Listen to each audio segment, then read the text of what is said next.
For more than 3,000 years, one question has refused to die. Was the Trojan War real?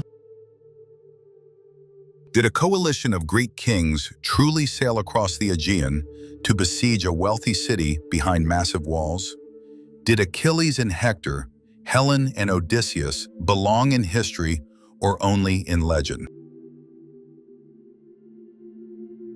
The story is one of the most famous ever told. A stolen queen, 1,000 ships, 10 years of war, a city consumed by fire. But legends are rarely born from nothing. Long before the poems, long before the myths, a real city stood at the edge of the ancient world. And in that world of kings, trade, ambition, and violence, there may have been a war so powerful that its memory outlived the civilization that fought it. This is the story of Troy and the search for the truth behind the myth. Before we ask what was real, we have to understand the legend as the ancient world remembered it. The story begins not on a battlefield, but at a wedding. According to myth, a golden apple inscribed for the fairest sparked a rivalry among the goddesses Hera, Athena, and Aphrodite. The Trojan prince Paris was chosen to judge between them. Each offered him a reward, power, victory, or love. Paris chose Aphrodite, and in return she promised him the most beautiful woman in the world. That woman was Helen. But Helen was already married to Menelaus, king of Sparta. When Paris carried Helen away to Troy, whether by seduction, persuasion, or abduction, the insult was more than personal. It became a matter of honor, power, and oath. Menelaus called upon the Greek kings, and they answered. From across the Aegean came warriors whose names would become immortal. Agamemnon, king of Mycenae, cunning Odysseus, mighty Ajax, and above all, Achilles, the greatest fighter of them all. Together, they sailed for Troy. There, beneath the city's towering walls, the war dragged on for years. Heroes rose and fell, alliances hardened. Blood soaked the plain between the Greek camp and the Trojan gates. Among the defenders stood Hector, prince of Troy, noble, disciplined, and doomed. Against him stood Achilles, brilliant, wrathful, and nearly unstoppable. A warrior whose name would come to define both glory and destruction. Their conflict would become the beating heart of the entire legend. And at the end of it all came the most famous tale of all, the wooden horse. A final act of deception that brought Greek warriors inside the city's walls and sealed Troy's fate in fire. It is a story of love, pride, honor, rage, and ruin. But it is also the story Homer gave the world, and that raises a deeper question. How much of this belongs to history, and how much belongs to poetry? But the Trojan War most people know is not history in its raw form. It is a story carried across centuries, shaped by memory, performance, and poetry before it was ever written down. The central source for the war is the Iliad, traditionally attributed to Homer. But Homer, if he was a single historical figure at all, did not live in the age of Troy.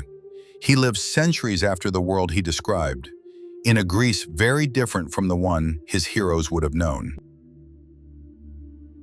That matters, because the Iliad is not a battlefield report. It is not a contemporary chronicle, and it is not even a full account of the war. In fact, Homer's poem tells only a small part of the story, a brief window near the end of the conflict, centered not on Troy itself, but on the wrath of Achilles.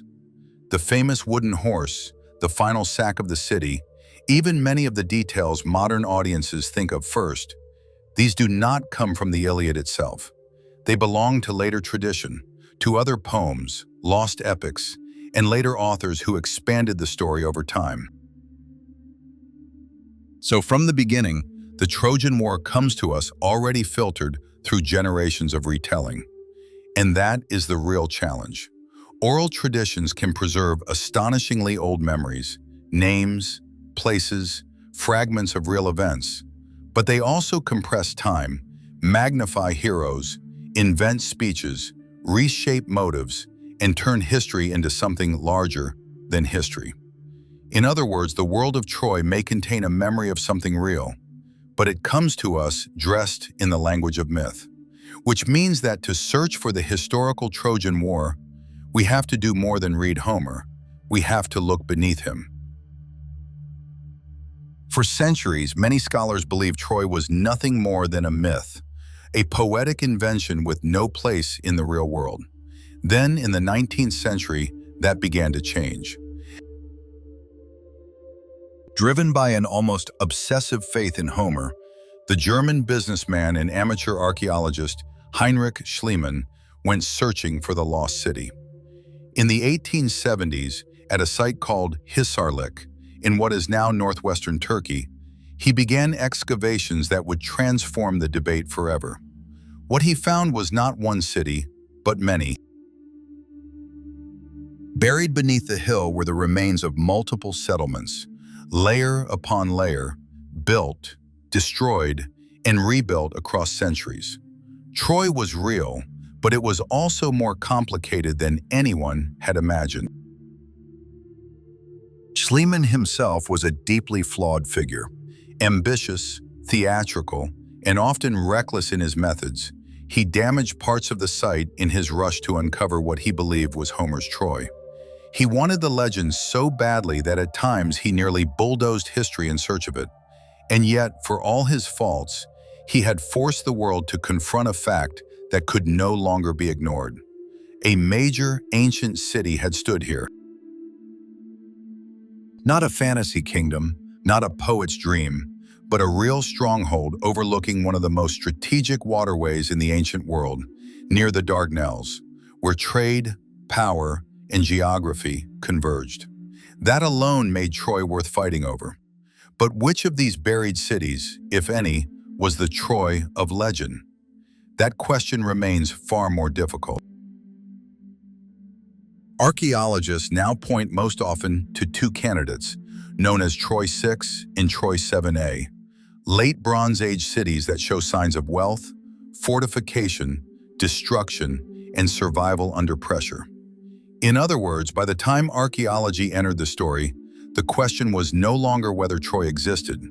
The question had become whether one of these real cities preserved the memory of a war so devastating that it echoed into myth. If there was a real conflict behind the Trojan War, archaeologists believe the best candidates lie in the late Bronze Age layers known as Troy VI and Troy VIIa.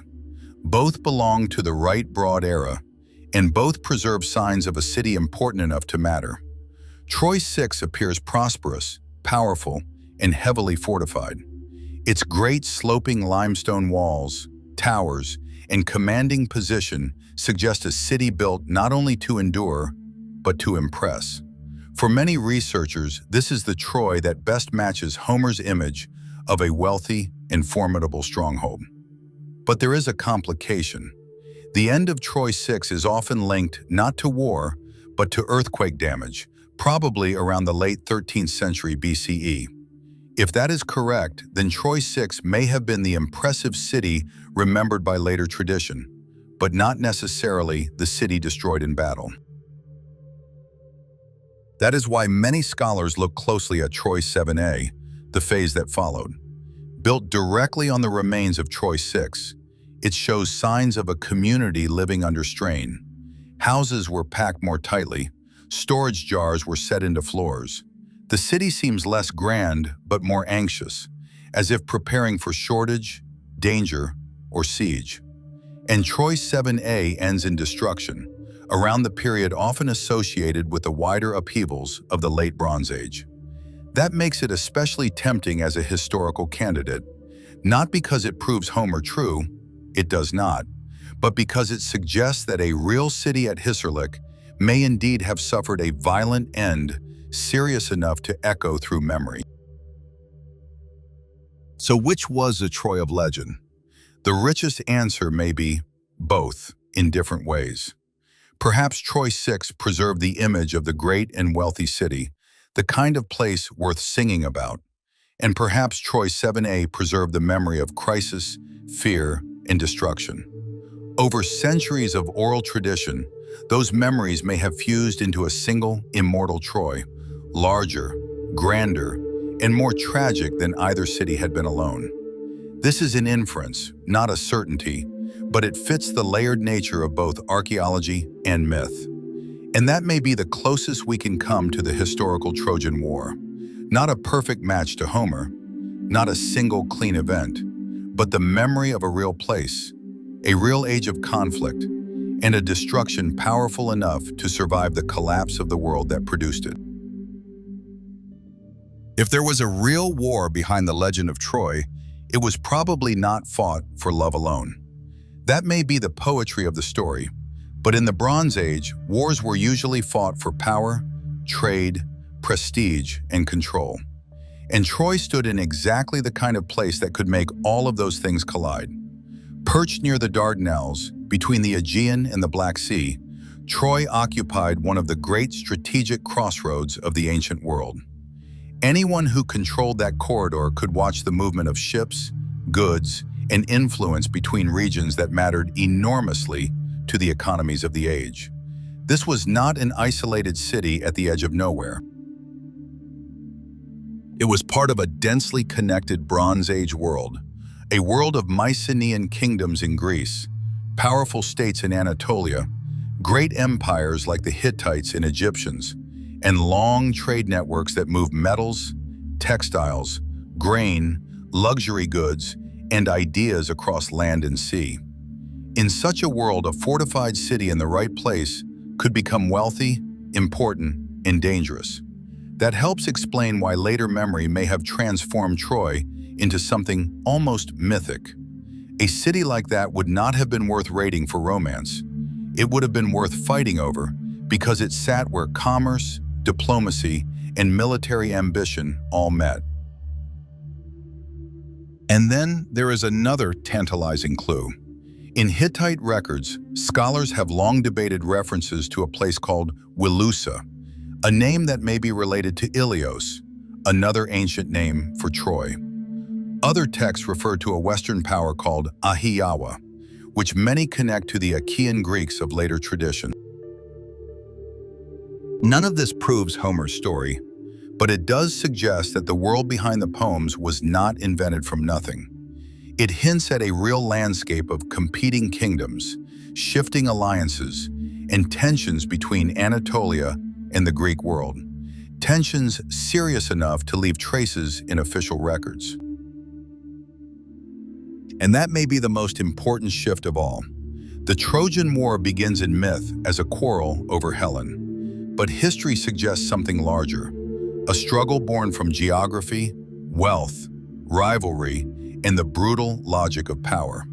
In other words, behind the beauty of the legend may lie something far more familiar, a war over who would control a gateway to the world. And this may explain why the Trojan War endured long after the world that may have inspired it disappeared. Because even if the history was blurred, the emotions were not. The story of Troy survived not simply because of walls, kings, or battles, but because it captured something timeless about war and the people trapped inside. In Achilles, the legend gives us the warrior at his most terrible and most human. Brilliant, proud, almost unstoppable, yet consumed by rage so deep that it begins to hollow him out from within. In Hector, it gives us something different. Not glory without cost, but duty. A man who fights not because he is invincible, but because he knows what stands behind him, his city, his family, and the world that will fall if he does not stand his ground. That is why their conflict still matters. Not because we can prove every detail, but because together they express two truths that war has always carried: the hunger for immortal glory and the burden of mortal responsibility. And around them stands the tragedy of Troy itself. A city magnificent enough to be remembered, vulnerable enough to be destroyed, and human enough to become a mirror for every age that has watched greatness collapse into fire. That is what myth does at its best. It does not preserve the past exactly as it happened. It preserves the emotional truth of what it felt like to live through it. And that may be why Troy still burns in the imagination, not only as a place, but as a warning. So, was the Trojan War real? There was no perfect Homeric record waiting beneath the earth. No single discovery has proven Achilles, Helen, or the wooden horse as history in any simple sense. But neither does Troy appear to be a story invented from nothing. A real city stood there. A real Bronze Age world surrounded it. Real powers competed for wealth, position, and control. And somewhere in that violent and collapsing age, there may well have been a war, or wars, whose memory survived long after the people who fought them were gone.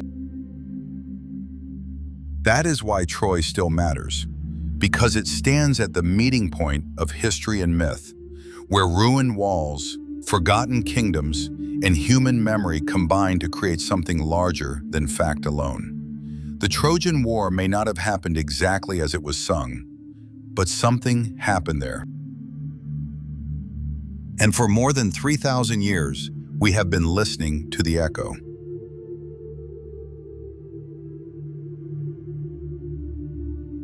If you enjoyed this journey into myth, memory, and the unknown, make sure to like the video, subscribe to the Seeker's Archive, and let us know in the comments what legend, mystery, or lost world we should explore next.